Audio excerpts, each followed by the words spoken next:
극심한 변동성을 보였던 비트코인 5천만 원 선을 회복했습니다. 비트코인 가격 변동성에 국내외 코인 관련주가 크게 흔들렸습니다. 장밋빛 전망이 예상됐던 원재재 가격 크게 떨어지고 있습니다. 국내 상장사들이 1분기 호실적을 기록하며 경기 회복 기대감이 커지고 있습니다. 센 경제라이브 시작합니다.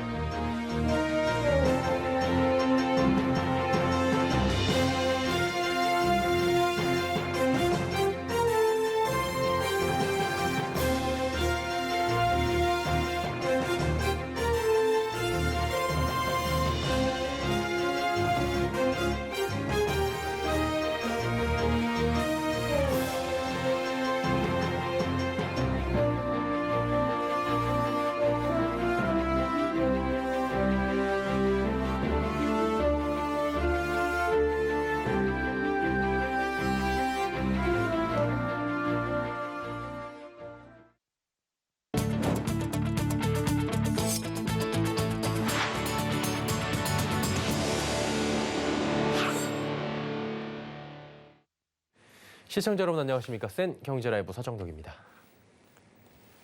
최근 극심한 변동성을 보이고 있는 비트코인, 전일 급락분을 딛고 소폭 상승에 성공해 5천만 원대에 머물고 있습니다. 20% 넘게 폭락했던 이더리움과 도지코인도 급락세가 다소 진정된 모습인데요. 국내 가상화폐 거래소 빗썸에 따르면 3시 10분 기준 비트코인은 5,095만 원, 이더리움 339만 원, 도지코인 469원 선에서 거래됩니다. 비트코인은 전일 밤 10시쯤 개당 가격이 4,259만 5천 원까지 내려 지난달 고점 대비 반토막 났습니다.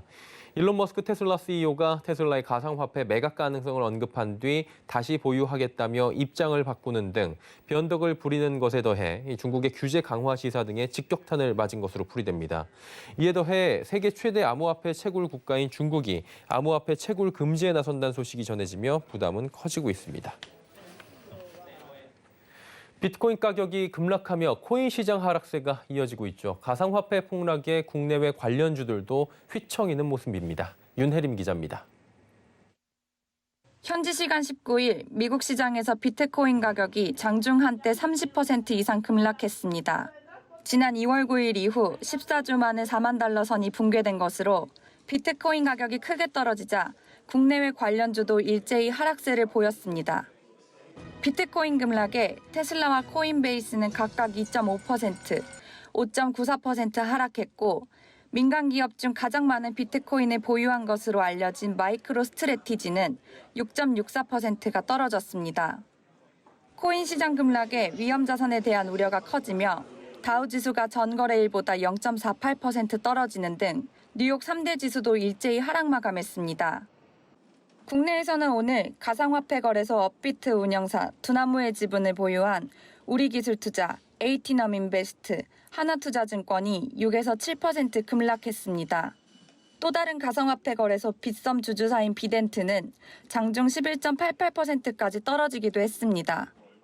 비트코인 급락에는 최근 일론 머스크 테슬라 최고 경영자의 비트코인 관련 발언과 중국의 가상화폐 거래 금지 발표가 영향을 끼쳤다는 분석입니다.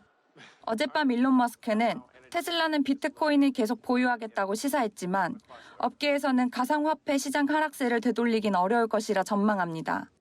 서울경제TV 윤혜림입니다. 앞서 전해드렸듯 암호화폐 시장의 패닉셀링 현상이 글로벌 위험 자산에 미칠 영향이 주목받고 있습니다. 암호화폐 시장의 특성상 전체 시장에 미칠 부정적 영향은 극히 제한적이란 분석이 나오는데요. 양한나 기자가 전해드립니다. 최근 암호화폐 시장의 패닉 현상이 글로벌 자금의 위험 자산 선호 심리를 추세적으로 약화시키진 않을 것으로 보입니다. 하이투자증권은 암호화폐도 위험 자산이란 측면에서 가상화폐 가격의 급락이 전체 위험 자산에도 부정적 영향을 미칠 수 있지만 그 영향은 제한적일 것으로 판단된다고 밝혔습니다. 우선 암호화폐가 다른 자산 시장과의 연관성이 크지 않다는 이유에서입니다. 전 세계 암호화폐 시장 규모는 2조 달러를 상회하는 수준으로 부동산과 주식 시장에 비해 전체 시장에 미치는 전염력이 떨어집니다. 암호화폐 시장에 유입되는 자금의 대부분은 개인의 투자 자금으로 기관의 부실화나 금융기관의 손실 등 영향도 극히 제한적이라는 판단입니다. 주택시장이나 주식시장처럼 주가가 급락했을 때 우려될 수 있는 여러 가지 기업의 도산 리스크라든지 또는 어떤 은행의 부실이라든지 이러한 어떤 시스템 리스크 자체가 발생할 가능성이 상대적으로 낮다라는 부분 자체가 전반적으로 어떤 여타 자산 시장에 미치는 영향이 좀 제한적일 수 있는 부분들도 좀 있고요.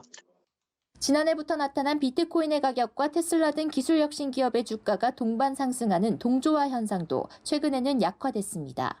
안전자산인 달러화가 소폭 반등에 그쳤고 이마저도 4월 연방준비위원회 회의록에 대한 반응이었던 점을 미뤄볼 때 암호화폐가 금융시장에 크게 영향을 미치지는 않은 것으로 보입니다. 오히려 암호화폐 시장에서 빠져나온 일부 자금이 주식시장 등 다른 위험자산 시장으로 유입될 가능성도 제기됩니다. 서울경제TV 양한나입니다. 경기 회복 조짐에 원자재 가격이 급등하며 슈퍼사이클을 맞이했다는 이야기는 들어보셨을 겁니다. 그런데 최근 원자재 가격이 하락하고 있는 것으로 전해지는데요. 지나친 가격 상승이 오히려 가격 하락세를 부추겼다는 분석입니다. 김수빈 기자입니다. 현지 시간 19일 블룸버그에 따르면 국제상품 선물시장에서 목재, 구리, 천연가스, 곡물류의 가격이 큰 폭으로 하락했습니다. 골드만삭스 등 국제 투자은행들의 원자재 슈퍼사이클 전망과는 사뭇 다른 모습입니다. 특히 목재값은 미국 주택건설과 인테리어 열기 속에 지난 7일 1,700달러 선을 기록하기도 했지만 해당 가격에서의 수요가 줄며 약세를 보이고 있습니다. 구리값 역시 약세로 돌아섰습니다. 구리는 3월 이후 가장 큰 폭으로 하락하며 런던 금속거래소에서 톤당 9,977.50달러로 거래되고 있습니다. 유가와 천연가스도 가격 부진을 면치 못했습니다. 특히 원유는 이란 핵 협상 타결로 공급이 과잉 상태에 빠질 수 있다는 우려 속에 뉴욕 상업거래소에서 장중 5.4%까지 하락했습니다. 증권업계는 단기적인 원자재 가격 하락은 수급적인 문제로 가격이 부담스러워지면서 발생한다는 의견입니다. 하지만 장기적으로는 가격 상승세가 이어질 수 있다는 전망도 내비쳤습니다. 빗줄금속 역시도 수요 회복 속도를 공급이 못 쫓아가는 그런 요인들이 가격을 끌어올렸고, 근데 이게 빨리 올라간 이유는 당연히 수급이 밸런스가 안 맞아서인데 일단은 결과치로 나타나는 가격이 너무 부담스러운 거죠. 하지만 앞서 말씀드린 대로 전체적으로는 가격의 상승 사이클이 좀 무너졌다라고 생각은 하진 않아요. 네. 서울경제TV 김수빈입니다. 정부가 부동산 정책에 대한 수정 보완을 다음 달까지 마무리 짓겠다고 밝혔습니다. 홍남기 부총리 겸 기획재정부 장관은 오늘 정부 서울청사에서 부동산 시장 점검 관계 장관 회의를 열고 기존 부동산 정책의 일부 변화 가능성에 대한 갑론을박 및 불확실성을 걷어내는 것이 시급하다며 이같이 말했습니다. 홍 부총리는 이어 기존 부동산 정책의 큰 골격과 기조는 견지하되 변화가 필요한 부분에 대해선 민의 수렴, 당정 협의 등을 거쳐 가능한 한 내달까지 모두 결론 내고 발표할 수 있도록 해야 할 것이라고 강조했습니다. 현재까지 재산세 감면 상한선을 기존 6억 원에서 9억 원으로 상향 조정하는 방안 정도만 공감대를 이룬 상황으로 종합 부동산세 과세 기준과 주택담보대출 비율 조정 방안 등을 놓고는 여전히 당내 논쟁이 계속되고 있습니다. 올해 1분기 국내 상장사들이 코로나19의 충격을 딛고 기저효과를 넘어서는 호실적을 달성한 것으로 나타납니다. 경기 회복세가 뚜렷한 만큼 실적 개선 흐름은 계속될 것이란 전망이 나옵니다. 20일 한국거래소와 한국상장회사협의회가 코스피 12월 결산법인 593곳의 1분기 실적을 분석한 결과 매출액과 영업이익, 순이익 모두 큰 폭으로 증가했습니다. 올해 1분기 상장사들의 매출액은 538조 3,460억 원으로 전년 동기 대비 9.08% 늘어났습니다. 같은 기간 영업이익과 순이익은 각각 44조 4천억 원, 49조 1천억 원으로 131%, 361%나 급증했습니다. 이에 대해 나승두 SK증권연구원은 코로나19의 백신 보급 확대와 일상생활 정상화에 대한 기대감이 계속해서 높아지고 있다며 소비 심리도 빠르게 회복하고 있으며 이는 기업 실적으로 나타나고 있다고 분석했습니다. 한국부동산원 조사에 따르면 5월 셋째 주 서울 아파트값은 0.10% 올라 전주보다 상승폭을 더 키웠습니다. 특히 정부의 이사 공급 대책 발표 직전인 2월 첫째 주 이후 15주 만에 가장 높은 상승률입니다. 압구정, 여의도, 목동, 성수동의 주요 재건축, 재개발 지역이 토지 거래 허가 구역으로 묶였습니다. 하지만 이들 단지에서 거래는 감소했는데 가격은 여전히 높은 수준으로 유지되고 있습니다. 압구정동을 규제로 묶자 반포와 서초동 등으로 매수세가 옮겨붙으며 서초구가 0.20% 올라 노원구에 이어 두 번째로 높은 상승률을 보이기도 했습니다.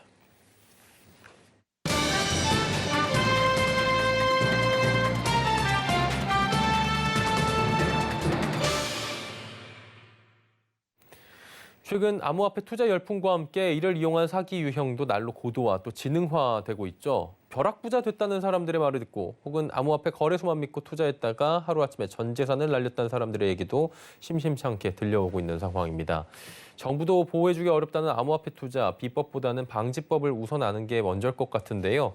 암호화폐 투자자들의 전문 변호를 맡고 있는 한상준 법무법인 대건 변호사와 함께 어떤 부분을 암호화폐에서 조심해야 하는지 짚어보도록 하겠습니다. 변호사님 나와 계십니까? 예, 안녕하세요. 예, 오늘 귀한 시간 내주셔서 감사드리고요.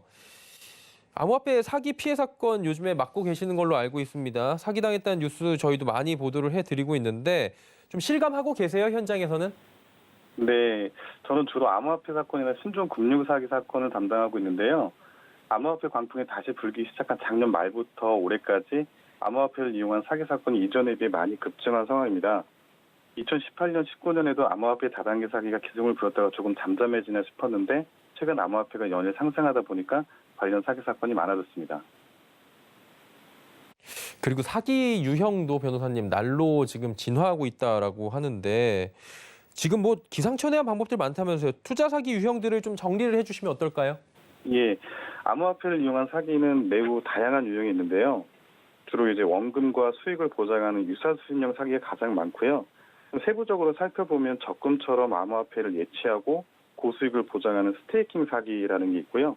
그다음에 뭐 기간을 정해서 뭐 수백 프로의 수익을 다양한 수당 명목으로 지급한다는 마케팅 사기들이 있습니다. 이런 유사수신형 사기의 경우에는 원금을 보장하고 주변 지인들을 추천하면 다양한 명목으로 수당이 지급되다 보니까 짧은 시간에 매우 많은 피해자들을 발생시키는 경향이 있고요. 이 이외에도 고수익을 보장하면서 다단계로 암호화폐를 판매하는 방식의 사기, 그다음에 비트코인, 이더리움을 채굴한다는 명목으로 금전을 편취하는 채굴 사기 등이 있습니다. 요즘에 보면 그리고 문자 메시지나 뭐 여러 가지 광고를 통해서 대박입니다. 이것만 믿으세요. 이런 광고들 많이 보이는데 사기들이 많잖아요. 사기로 바로 알아볼 수 있는 광고들의 특성이 있다면 어떤 점도 있을까요? 대부분 그런 광고들의 특징이 단기간에 고수익을 보장한다, 원금을 보장한다 이런 식으로 많이 광고를 하거든요. 근데 그런 것들은 거의 100% 사기라고 보시면 됩니다. 그러니까 한마디로 전혀 모르는 사람이 단기간에 큰돈 준다고 하면 사기라고 일단은 거르고 봐야 된다라는 말씀이신 것 같은데 이게 사실은 기관들도 참 어려워하고 있고 지금 개인들도 당해본 적 없는 사기이기 때문에 우왕좌왕하는 경우가 많은데 사기당하면 어떻게 하는 게 좋습니까? 일단 보통 통상적으로 크게 생각해 보면 형사고소를 진행하는 방법하고 민사소송을 진행하는 방법이 있는데요. 민사소송은 통상 시간도 많이 걸리고 승소하더라도 집행할 재산이 없어서 손해보전을 받기 어려운 경우가 거의 대부분입니다. 그래서 암호화폐 사기의 경우에는 불특정 다수를 대상으로 하는 집단 사기인 경우가 많은데요. 개별적으로 고소를 진행하게 되면 고소 사건을 처리하느라 시간이 많이 걸리기도 하고 입건의 가능성이 없는 그런 사람들도 피고 소인을 무작정 특정하는 경향들이 있거든요. 그래서 가급적이면 피해자분들이 모이셔서 집단 고소를 하시는 게 가장 좋습니다. 일단 집단 고소를 해야 된다. 고소밖에 방법이 없는 상황인 것 같은데 그러면은 피해 회복은 어느 정도나 가능한 겁니까? 제가 암호화폐 관련된 사건들을 다시 진행해 보니까 피해자분들이 주도적으로 범죄 수익금을 찾아내고 그다음에 집행하고 이런 부분들이 굉장히 어려워요. 그래서 범인들이 자기 명의로 재산을 만드는 경우도 거의 없고 있더라도 사건이 진행되는 중간에 처분을 해버리는 경우가 많거든요. 물론 합의가 이루어지는 경우도 있지만 그런 경우보다 안 되는 경우가 사실 더 많고 통상 피해 회복의 가능성은 절반 이하라고 보시면 됩니다.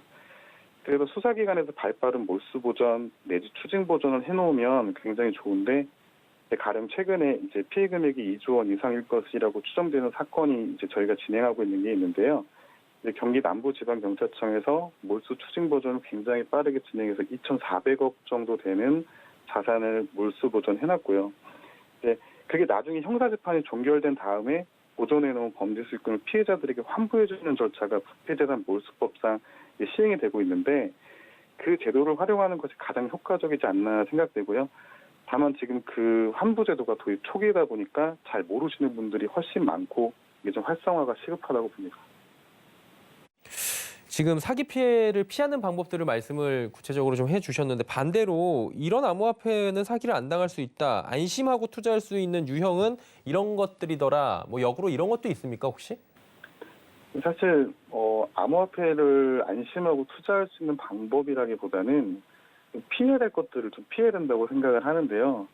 우선은 뭐 지나치게 고수익을 보장하는 상품, 가령 연 20% 이상의 수익률을 보장하는 상품은 굉장히 고위험 상품에 속하고 200~300%의 수익을 지급하는 상품 애초에 눈길조차 안 주시는 게 좋고요.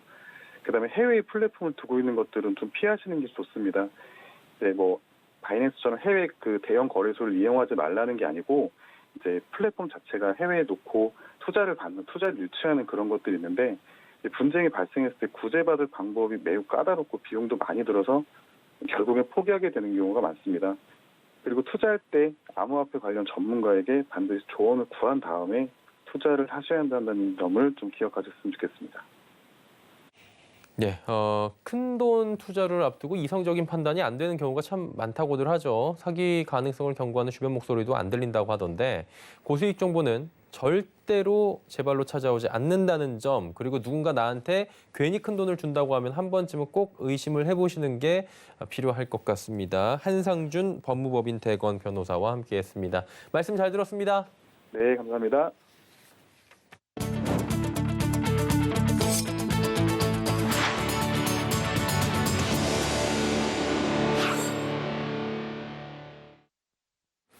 공급대책 점검 시리즈 2탄입니다. 오늘은 공공재개발 현황률을 짚어보도록 하겠습니다. 공공재개발은 서울 70개 구역에서 신청을 할 정도로 정부가 내놓은 대책 중에 가장 반응이 좋습니다. 현재는 선정된 24곳의 후보지를 한국토지주택공사와 서울주택도시공사가 순회하며 주민설명회를 여는 단계라고 하는데요. 지혜진 기자가 이들 지역을 직접 알아봤습니다. 공공재개발 사업은 주민설명회가 한창입니다. 속도가 가장 빠른 동작구 흑석 2구역이 지난달 16일 주민설명회를 열고 용적률, 층수, 분양가 등을 공개한 데 이어 나머지 구역들도 속속 설명회를 열고 있습니다. 흑석 2구역은 이달 29일 주민 대표기구 결성을 위해 총회를 열고 이후부터 본격적인 동의서 걷기에 나섭니다. 지난달 20일 주민설명회를 연 동대문구 신설 1구역 관계자는 LH를 사업자로 지정하기 위한 주민동의서를 다음 주부터 본격적으로 받을 예정이라며 LH와 협조해서 최대한 빨리 사업을 추진할 계획이라고 말했습니다. 관악구 봉천 13구역은 오는 27일 주민설명회를 열고 주민대표회의를 결성한 뒤 동의서 진구 작업에 들어갑니다. LH는 6월까지는 모든 구역에 대한 설명회를 완료하고 연말까지 정비 계획을 수립하는 것을 목표로 사업을 추진 중이라고 밝혔습니다. 신길 1구역이나 성북 1구역에선 무분별한 빌라 신축으로 골머리를 앓고 있는 모습입니다. 박종덕 신길 1구역 주민대표는 공공재개발의 취지가 공공성을 높이자는 건데 사익만을 추구하는 신축 빌라 업자들의 행위를 이대로 둬선 안 된다고 목소리를 높였습니다. 국토교통부도 이 같은 내용을 담은 도시 및 주거환경 정비법 시행령을 입법 예고했습니다. 이 내용에 따르면 오는 7월부터 공공재개발 예정구역에는 신축행위가 제한되고 지분 쪼개기로 토지 등을 취득한 사람에게는 분양권을 주지 않습니다. 서울경제TV 지혜진입니다. 건설자재 수급 불안으로 공사가 중단되거나 공사 기간이 지연되는 사태가 잇따르고 있습니다. 지난 12일 중국 칭다오항 기준 철광석은 톤당 238달러로 역대 최고가를 경신했고 최근 3개월 동안 화학자재와 에폭시, 열연 등 주요 건설자재 값도 52%와 40%, 17% 각각 올랐습니다. 통상적으로 약 120만 6천 톤 수준인 시멘트 재고량은 올 들어 10년 만에 최저치인 24만 톤까지 주저앉았습니다. 이로 인해 지난 3월부터 4월 공사가 중단된 현장은 59곳에 달하며 아직 파악되지 않은 현장까지 더하면 피해 현장은 수백 곳에 이를 것으로 보입니다. 경기도와 인천 아파트값이 상승세를 보이고 있는 가운데 외지인과 30대 이하의 매수가 두드러진 모습입니다. 한국부동산원 조사에 따르면 올 들어 경기와 인천의 아파트값 상승률은 17개 시도 가운데 각각 1, 2위를 차지하며 매달 전국 아파트값 1%대의 상승을 이끌고 있습니다. 올 1분기 전국적으로 타 지역 거주자의 아파트 매입 비중이 27.3%로 이청윤령 관련 통계 작성 이후 가장 높은 가운데 경기 인천 주요 지역에서 높게 나타납니다. 특히 경기 인천에선 30대 이하 젊은 층의 아파트 매수 비중도 다른 지역보다 높게 나타납니다. 올 1분기 전국 평균이 31.4%인 가운데 경기도 광명과 안양, 동안구는 절반을 넘은 것으로 집계됩니다. 업계에선 서울에서 비싸게 전세를 사느니 경기도와 인천 지역에 내 집 마련을 하겠다는 수요가 크기 때문으로 분석합니다. 코로나19로 침체됐던 선박발주, 올해를 기점으로 향후 10년 동안 크게 늘어날 것이란 전망이 나옵니다. 영국 조선 해운시황 분석업체 클락슨 리서치 전망보고서에 따르면 지난해 침체됐던 선박발주가 올해를 기점으로 본격적 회복 국면에 진입할 것이란 전망입니다. 클락슨 리서치는 올해와 내년 연평균 신주 발주량이 세계 경제 회복과 글로벌 물동량 증가, 국제해사기구 환경 규제 등에 힘입어 지난해보다 50% 이상 증가한 1,200척가량을 기록할 것으로 내다봤습니다. 중장기적으로 선대 교체 수요가 더해지며 2023년부터 2031년 연평균 발주량은 지난해 대비 2배 이상 증가한 1,800척에 이를 것으로 전망했습니다. SK이노베이션이 미국 2위 완성차 업체 포드와 전기차 배터리 합작 법인을 세웁니다. 로이터 통신은 현지 시간 19일 SK이노베이션이 포드와 손잡고 전기차 배터리에 쓰일 배터리셀 생산 관련 조인트 벤처를 설립할 예정이라 보도했습니다. 이번 결정은 전기차 생산을 확대하려는 포드와 미국 시장 공략에 나선 SK이노베이션의 이해관계가 맞아떨어진 것으로 풀이됩니다. 두 회사는 현지 시간 20일 합작법인 설립 관련 양해각서를 체결하고 이를 공식 발표할 예정입니다. 오늘 취임 1주년을 맞은 김학도 중소벤처기업진흥공단 이사장이 경영혁신의 환경, 사회, 지배구조, 즉 ESG 경영을 새로 추가하며 적극 지원에 나서기로 했습니다. 윤다혜 기자입니다. 김학도 중진공 이사장은 ESG 경영 전환에 6천억 원을 투입하기로 했습니다. 김 이사장은 취임 1주년을 맞아 오늘 서울 청년창업사관학교에서 기자간담회를 열고 새 비전을 밝혔습니다. 지난해 3대 경영혁신 방향인 디지털 지역산업, 사회안전망에 이어 이번엔 친환경 그린혁신을 새로 추가했습니다. 총 44차례의 지역 업종별 현장 간담회와 저탄소 친환경 경영의 필요성에 대해서 공감하고 있었으며 정책적인 뒷받침을 요청하고 있었습니다. 중진공은 중소벤처기업의 탄소 배출량 분석 등을 통해 저탄소 경영 전환을 촉진하고 탄소 중립 혁신 바우처를 도입해 관련 기술, 컨설팅, 마케팅을 지원하기로 했습니다.